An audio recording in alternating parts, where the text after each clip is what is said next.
Okay, thanks, Will, and thanks for everyone for joining us today. So, what I want to talk to you about today kind of comes from a research project I'm doing that features what I'm talking about today, but as part of a much broader picture about the history of charity shops, and perhaps I should say charity-run shops, because they're often not quite the charity shops that we imagine today. This is a history that includes sort of Oxfam shops and things like this, but also looks to a much longer and more varied history than we might imagine. And one way we can see this is what we're talking about today, which, as you'll see, is quite different from that typical idea of the charity shop you might have in mind. So within this, I knew that that there was going to be an element of disability history that would come up here. It's something that I'd been looking at before, that I knew about the history of blind craft workshops, and that there were retail kind of outlets attached to them. But still, I was quite surprised when I put out a tweet saying that I was really pleased to have been given a sabbatical here at the University of Wolverhampton in order to do some archival research about this.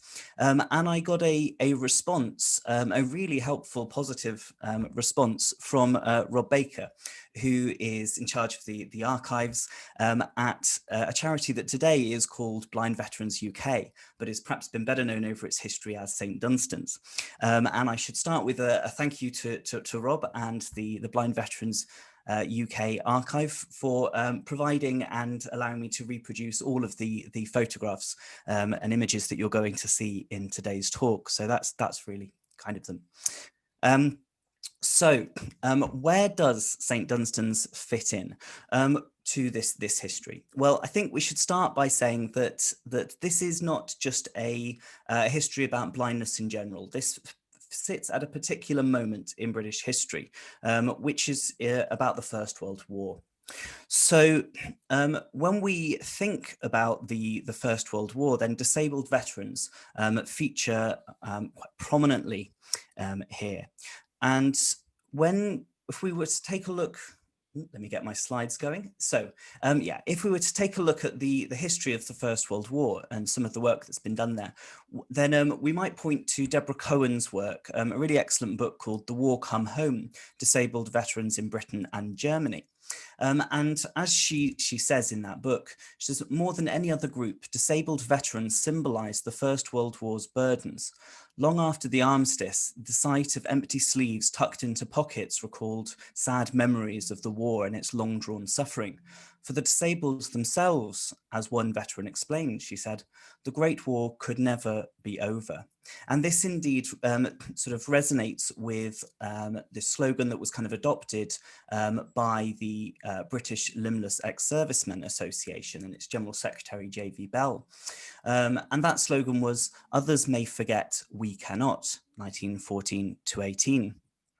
So I think we need to place these disabled veterans within a kind of a broader kind of picture of what was going on at the end of and shortly after the First World War in relation to ex-servicemen. And here we might, for example, take a look at what David Englander has said, looking at particularly the history of unemployed ex-servicemen. And he sees a moment in that kind of year or two after the end of the First World War when there was a certain moral panic. The ex-servicemen had, he says, come to represent an unknown quantity, a strange and disruptive element at odds with much that bourgeois Britain stood for. Demobilization and disturbance went hand in hand. The prospect of bands of brutalized and disgruntled men roaming the country, seeking through crime and violence the instant gratification of base desires, sent a chill down the spine of respectable folk everywhere. Press, police and pulpit inveighed against the indulgence and promiscuity. Men of property feared for their purses, mothers for their daughters, politicians for the public order. So we have this kind of moment of fears around ex-servicemen and whether or not they, what their place is within British society. And within this, I think there are some real tensions around disabled ex-servicemen. So we have a real tension between, on one hand, the kind of supposed failure of unemployed ex-servicemen failing to fulfill the kind of proper role of the male breadwinner. And then on the other side, there's ideas of heroism and the nobility of sacrifice in service, within which the wounded soldier kind of exemplifies a very different ideal of masculinity. Perhaps instead of a breadwinner masculinity, it's more of a broken masculinity, but it's important one nonetheless. So there's a tension between these. And within this, again, there is a particular place, and perhaps a not always completely recognized place, for blind people within this. So when we think of injury and disability from the First World War, we might typically imagine just what Deborah Cohen was conjuring up, empty sleeves tucked into pockets. It's those who've lost limbs is a really kind of key. It might be the first thing that comes to mind.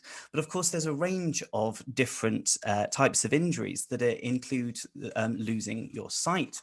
And indeed, when we think of loss of limbs, this was significant. There were 41,000 British servicemen who lost at least one limb during the First World War. But there was more than that. There was over 60,000 who received head and eye injuries, perhaps not surprising when we think about the realities of trench warfare and what part of your body is going to be exposed. But this is something that we don't always recognize, that there were more people receiving head and eye injuries than losing limbs. And it's something that's been talked about. So, for example, Susanna Bayanoff wrote a really thoughtful medical history journal article about this, on the kind of asymmetry of visual representations, where she says we so often see the image of the limbless ex-serviceman being conjured up for all kinds of reasons, and yet she says that in all of her research, she has never once found a representation of facial injury outside of medical texts. So what is it that makes it so challenging? She suggests that there is something fundamental about facial disfigurement and the kind of loss of humanity as kind of imagined through facial injury, which means it simply is too much for many people to cope with. So this idea of facial injury and blindness might be under-recognized in how we think about disability following the First World War, but it was simply because of the numbers central to the kind of the challenge, the societal challenge that was being kind of dealt with there. And this is a challenge that's been talked about by Seth Coven in his cultural history work on the history of disability. And he says, so to quote from his article, by 1918, the government was providing medical care and pensions for over 400,000 disabled soldiers and sailors, who were, the Times insisted, the cream of our race.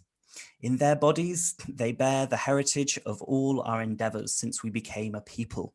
The qualities they incarnate are those that have upheld our name in strength and honor.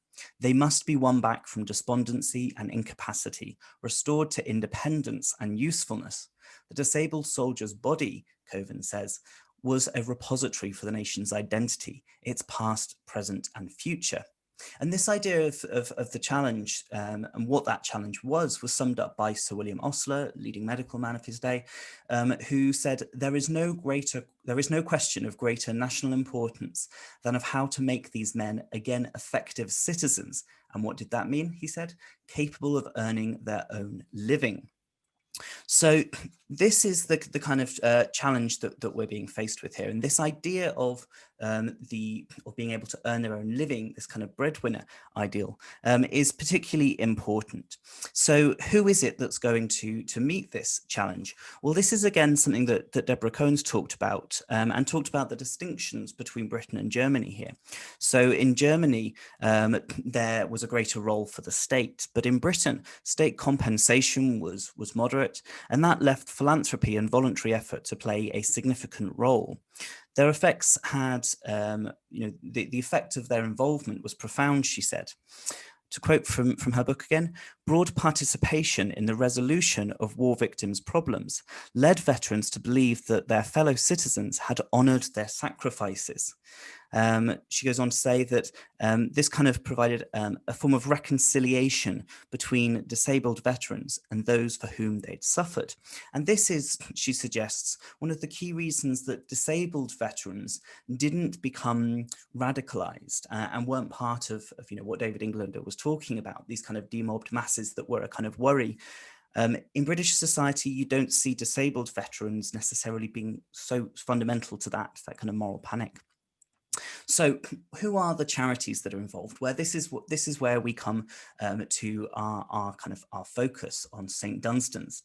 So St Dunstan's was a charity that was set up on the 29th of January 1915 as the Blinded Soldiers and Sailors Committee.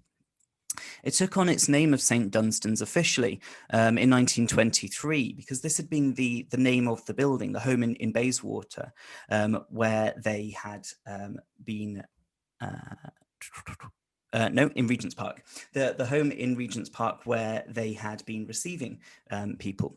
And so this kind of became kind of adopted officially as their name. And so that was how they were known until 2012, when they took on Blind Veterans UK as a name that would kind of resonate more closely with what they're actually doing. So there are a couple of people we ought to identify as being important in the kind of the history of St Dunstan's. So by way of a kind of very quick background sketch here, the person you're seeing on the left here is Sir Arthur Pearson, who was best known for founding the Daily Express in 1900.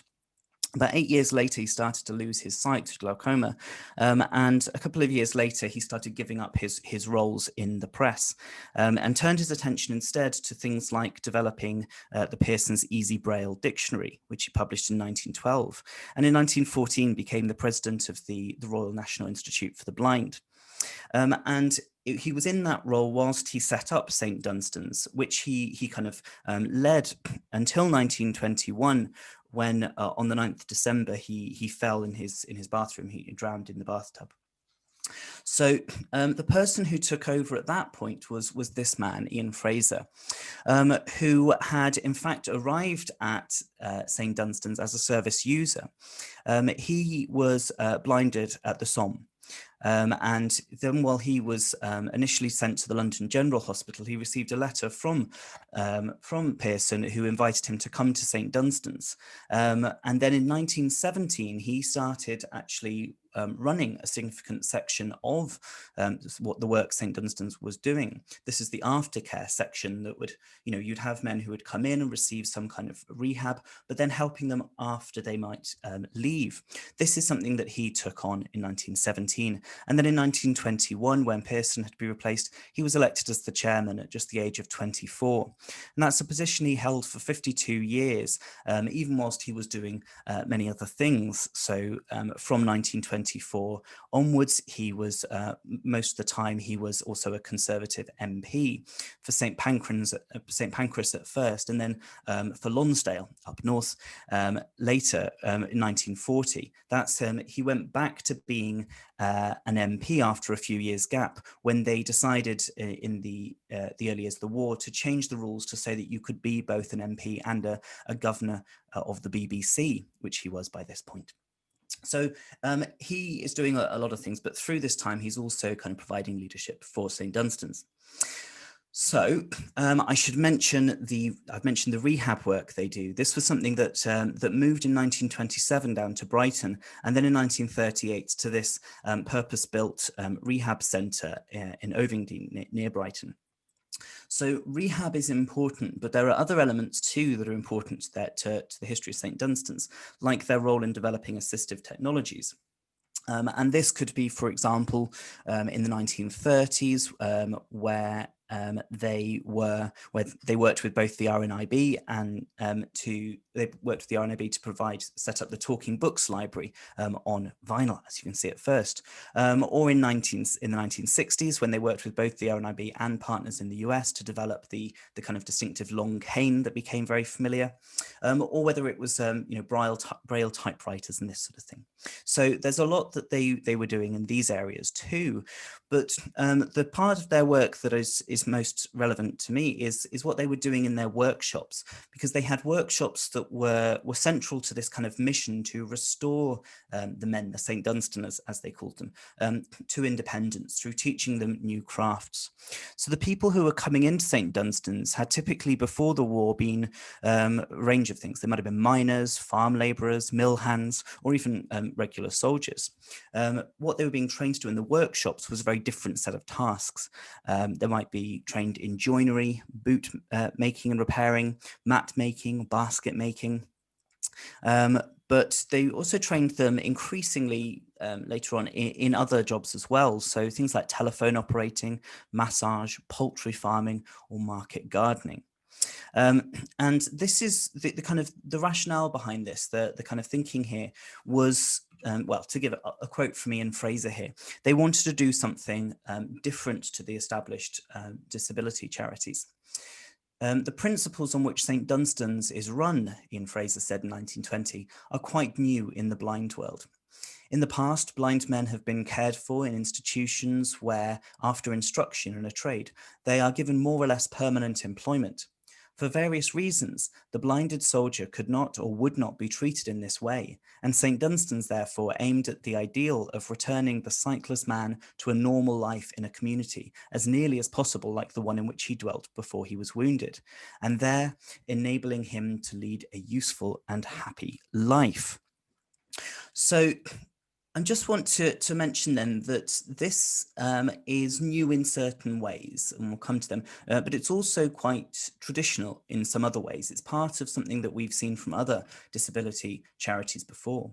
So what you have going on in the St Dunstan's workshop is not entirely different. It might be, this is a little later. This is about 20 years later, so it does look a little bit more modern, but it's not that different from what's going on locally to us in Wolverhampton.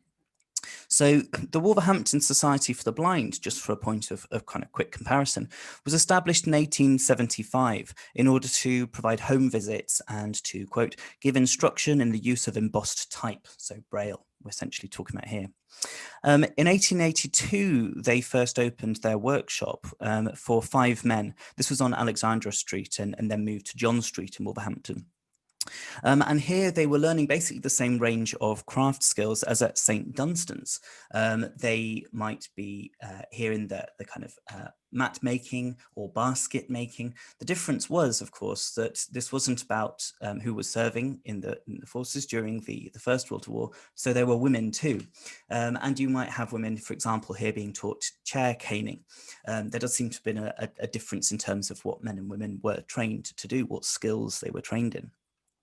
So this is a kind of classic model in some ways of having these very traditional craft skills being taught to blind people. This is a kind of job creation scheme, but it's also an element of kind of social work here. It's skills training, but it's also about instilling discipline and work ethic. And what St Dunstan's is aiming to do is all of this, but it's also something else. It's also about cultivating the traditional characteristics through work. And this relates not just to making goods, but to selling them as well. And that is something that is distinctive about St Dunstan's. So what we see here then is that through the items not just being made, but through involvement in kind of how they're sold, and I should say the items produced here. These are the ones produced in Wolverhampton.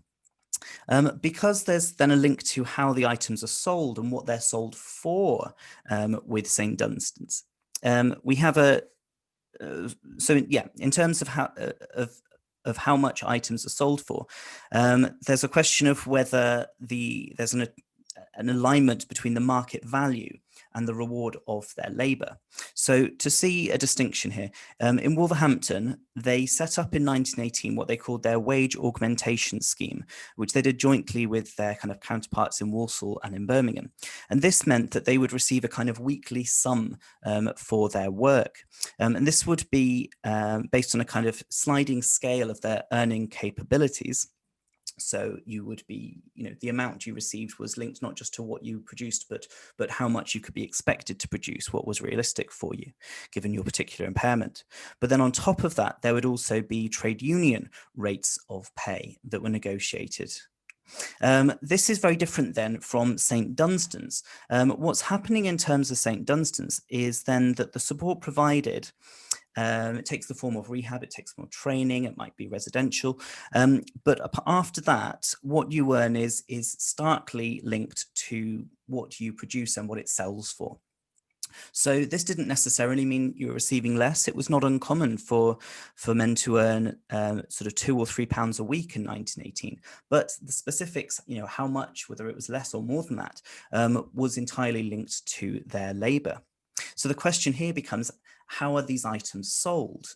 If selling them is what determines what your income is. So the items that were produced had to be sold, which meant they had to be, it made the work useful. It wasn't just a form of occupational therapy. It was useful as work. So sometimes what you'd have is that the workshops would kind of work to order. This would guarantee them a kind of market, but it also meant that you were producing a lot of the same items, and those items might be quite basic ones. So this was kind of repetitive work that might actually hold them back from developing their skills, and there were complaints about that.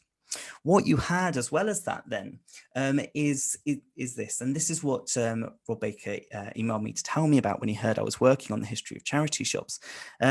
And that this is the shop that they set up on Regent Street in the early 20s, 1922. In fact, a grand shop opened by none other than Mr. Selfridge himself. And what you would have here is you could come to the shop in order to buy goods, but you could look around, you could see the items that had been made and browse them. They were very proud of the kind of quality of the items that were made. But you could also take a look you could also get a tour around the workshop itself, so you could see how they were made. I think here what we're seeing is something where you're not just buying the item, you're also buying into the charitable project. And in many respects, it's interesting with Mary Porter's talking now about, she's been quite critical of charity shops and tried to jazz them up in the past, and now being quite critical about the way the high street is and saying it needs to be more experiential, not just transactional. And indeed, this is an example going back that has a long history where indeed you did have something experiential. You didn't just look at the items, you could look around the project and see what was going on. So yes, that's something to keep in mind for charity shops today, perhaps. Anyway, in terms of this, you could go and you could look around the shops. You could look at the items that were produced. You could see the workshops. But and I do think there is a clear thing here where you're being asked to buy into the charitable project. As you can see here, it's one good turn deserves another. This is clearly, this is as you look in the shop window, you see that this is a place that looks after the well-being of soldiers and sailors blinded in the war and blind home workers. So this is very much about this. It's sold in this way. And this is something you can also see in the mail order side of their operation. This is a retail outlet that's providing a helping hand, as they say. And they go on to say that every time you buy something from them, it gives the maker fresh courage and hope to carry on through his life of darkness. This is being, they have beaten blindness. Now what are you going to do? Nothing makes a blinded soldier happier than the ready sale of the things he makes, that they say here. So they lay it on pretty thick. This is this is very much a mixed thing. It's a charity appeal as well as a sales pitch. So this is, I think, this is a commercial enterprise which is framed as a form of charitable consumption. And I think the fact it is both is significant. So let's just quickly return home to just compare what's going on. We've got this one big shop that's set up in London for St. Dunstan's. What's going on in Wolverhampton? They actually had a shop earlier than that. They had a shop, the first shop was opened on Victoria Street in 1899. And you can see this kind of moved a few times throughout the period. It was successful enough for a second shop to be opened in 1928 in Dudley. And this is not because they were raking in huge amounts of cash, but in fact, it was just about breaking even.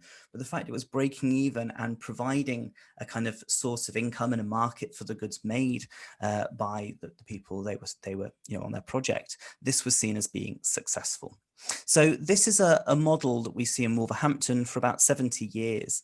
The last shop closed, the one in the Central Arcade, closed in the summer of 1968, when the Central Arcade was due for redevelopment.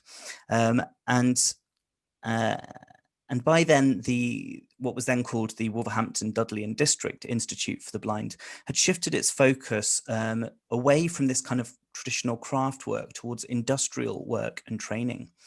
And what you have, of course, now is you once again do have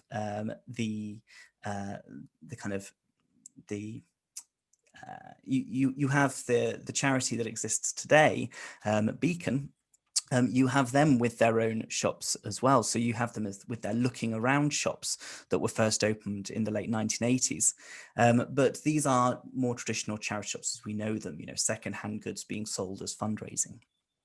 So if this is the story in Wolverhampton, what's going on with St. Dunstan's?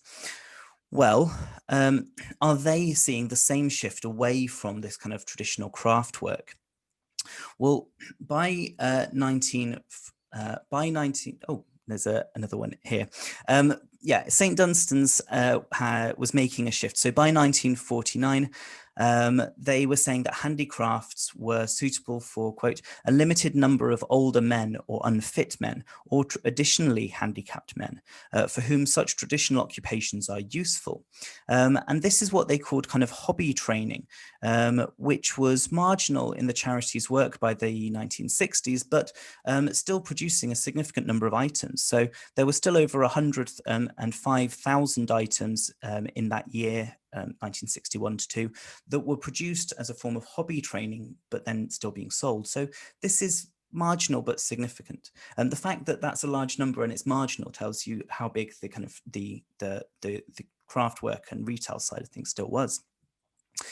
And what I've got up here is another example, just to briefly mention something else that I've looked into, which is in Bristol. So the Bristol Council for the Disabled, which actually, right at the time we're talking about those crafts becoming less a thing, moving more towards industrial work, this is when you see the BCD crafts shop opening. They only opened their first shop in 1955. And this was a retail outlet for both similar workshops, so doing similar work to the Wolverhampton ones, but increasingly for physically handicapped people of school-leaving age, as they called them. This was sort of 15 to 21 at the time. With training being intended as a kind of stepping stone before work in industry. So sometimes you had this as a kind of training for industry, but then you also had their homework scheme, which was primarily disabled women making and repairing linen and knitted goods, and then men making and repairing wooden or leather items.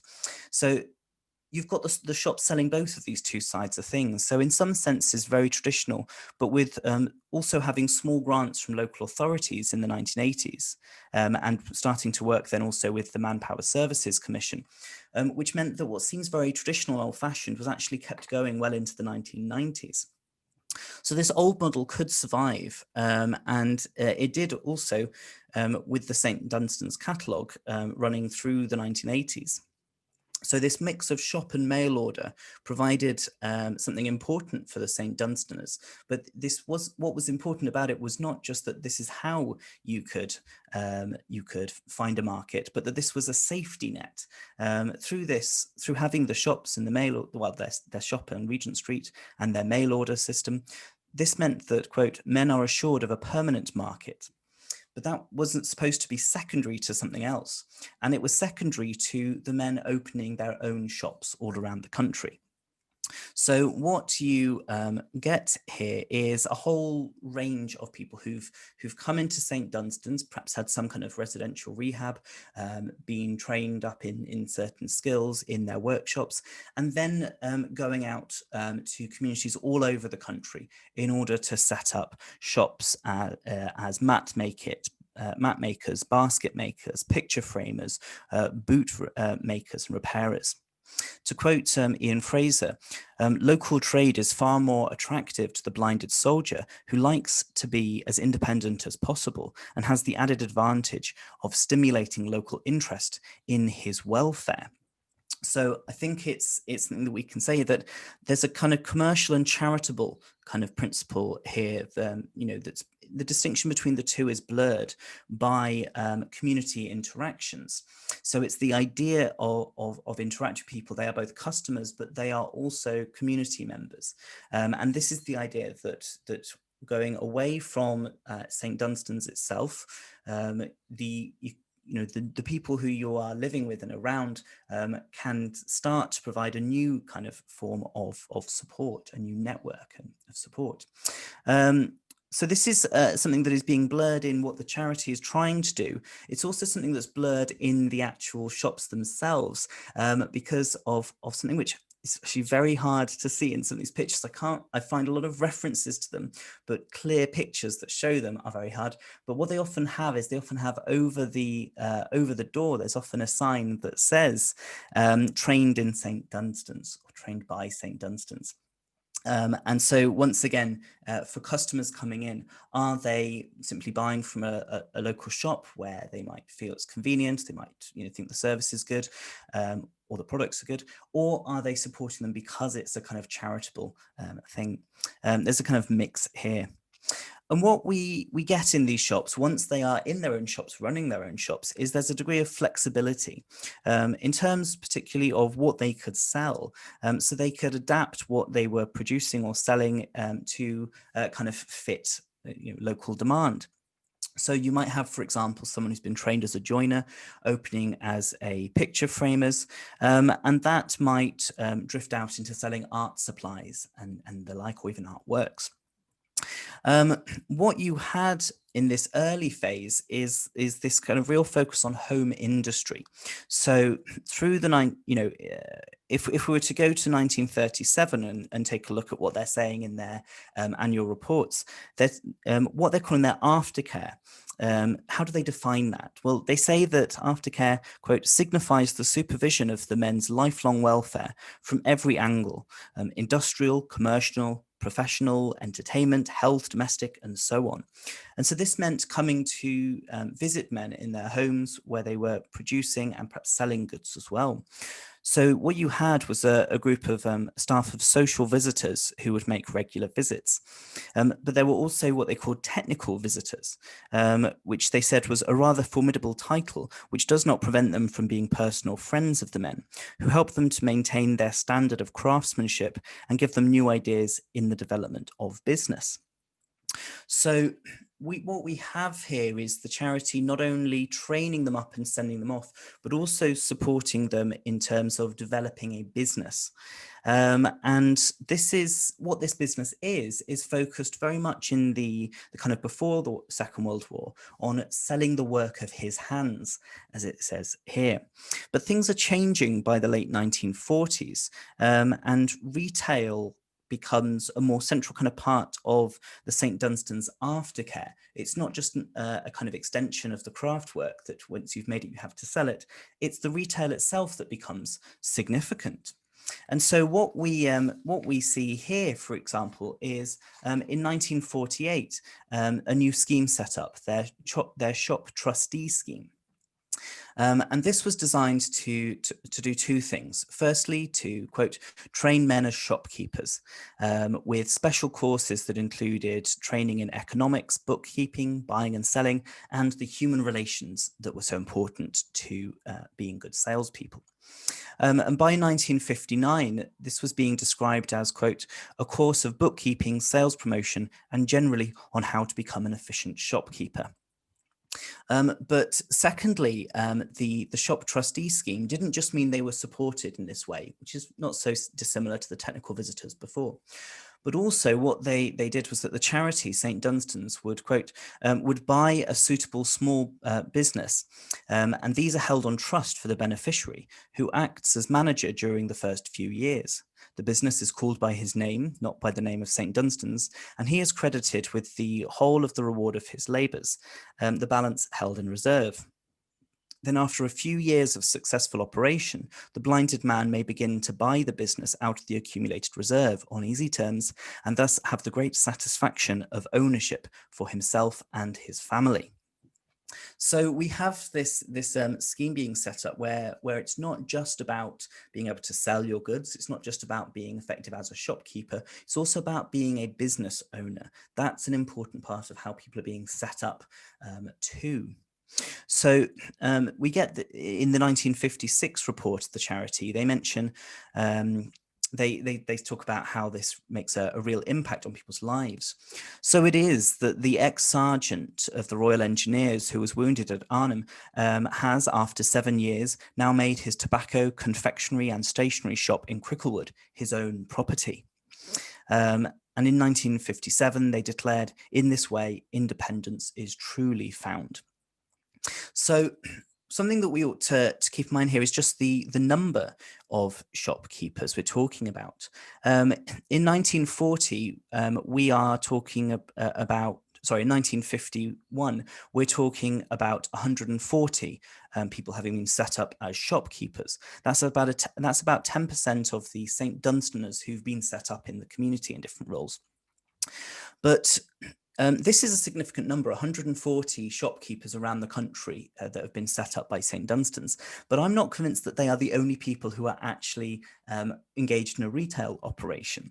There was a further 550 St. Dunstaners, 40% of them, who were listed as being engaged in home crafts. Well, where are those home crafts being sold? This seems to me actually the traditional part of what they're doing, which might be items then being sent to the Regent's Street shop, or they might be selling them in more or less formal shop spaces in their own homes. So we are probably talking about hundreds of people here. Now, the numbers do decline. This is quite traditional, and we're seeing it decline in other places and other schemes and charities. So we should expect to see it decline, and it does. But what also is notable is it's not just the home crafts part that declined, but the retail, the shopkeeping side also seems to decline. So there are, by the end of the 1960s, only 38 people set up around the country as shopkeepers by St. Dunstan's. So one of the things I need to look into with further research is why this falls off. Why does it decline so sharply? But still, that doesn't discount the fact that this was a very significant number of people set up in this way at its peak. So something that we should think then is what is the role in St. Dunstan's in supporting these shopkeepers that are around the country? Well, we might be talking about monthly visits to take stock and to look at books, to look at the books and to do some kind of quality control, but it's also engaging in technology. St. Dunstan's has all this kind of involvement in assistive technologies, and that's not something that is left out of the shops too.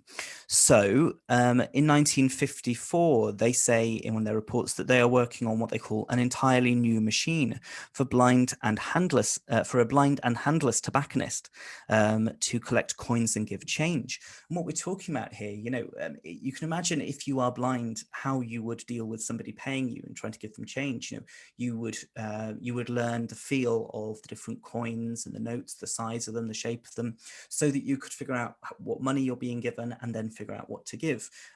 Sounds like a real challenge, but you can imagine how it's possible. However, it's not, just because you are blinded in war doesn't mean that you don't receive other injuries. So for this one particular person who had lost both of his hands, the question was, how then do you run your tobacconist's shop?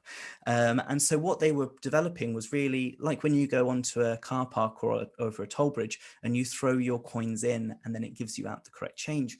They were developing a version of that in the 1950s for this purpose. And you had other things like Braille weighing scales, although as a 1955 report noted, in most shops, the St. Dunstaner's wife will usually look after this side of the business. And this is something that's worth flagging up, and something which I'd really like to look into more. Because these businesses that the men were being set up in were implicitly assumed. It was kind of an implicit corollary to this central mission of setting people up as independent and setting them up in business. It was assumed that these would be joint husband and wife business ventures. So the St. Dunstaner was being set up not just as the head of a household, but at the head of a family business. And this was the case with shopkeepers, but it was also the case with other lines of work, particularly things like poultry farmers. So being the head of a family and family business was about restoring disabled veterans to breadwinner respectability, as much as it was a part of those sort of bourgeois values that were under threat from the radicalized and brutalized demobbed masses. It was as much a part of that as it was about the financial independence that was rescuing them from dependence on charity. So bound up with social values in a whole variety of ways. So this is there are lines here about why kind of particular, looking. Something that I want to do is to go back now. I've looked at the kind of central records, but there are more records that I can look into, not just about the central committees and how this was run, but also looking into the case files of individual St. Dunstaners. And hopefully this will allow me to piece together questions about how individual businesses succeeded or struggled, and about the role of people within those businesses, including the husband and the wife. And in doing this, there's a lot more that we could ask, but I think what I've found already has kind of thrown up a lot of interesting a lot of interesting history here. What we're seeing, I think, when we look at this was a part of St. Dunstan's history that really hadn't been remembered. When Rob Baker got in touch with me, it was to say, oh, we had a shop. We had this shop on Regent Street. And it was only when I started going through the records that I found, well, yes, there was one shop that said it was called St. Dunstan's, but there were actually hundreds of St. Dunstan's kind of shops set up by St. Dunstan's all across the country. And so what we've got here, I think, is something that fits with the charity's history in a number of ways. It's, this is a kind of forward-looking and innovative charity that was involved in assistive technologies. It was very much about independent living within the community. It was headed up by a former service user. So forward-looking and innovative in some quite surprising ways, but also a kind of bastion of conservative values in other ways.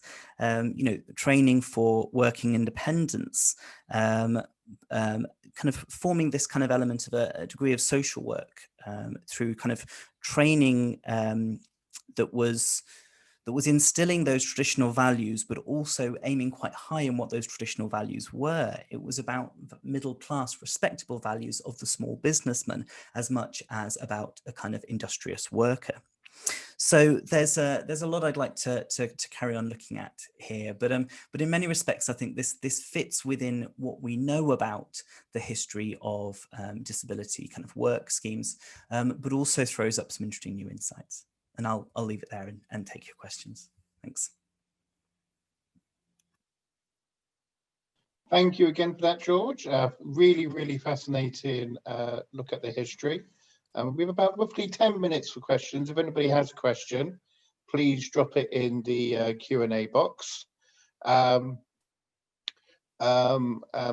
whilst we wait for people just to write something down, obviously, please remember not to put down any personal information, as this is a public forum. But if I could ask George, what are your plans to kind of continue in this area of research as things go back to normal after coronavirus? Yeah, thanks.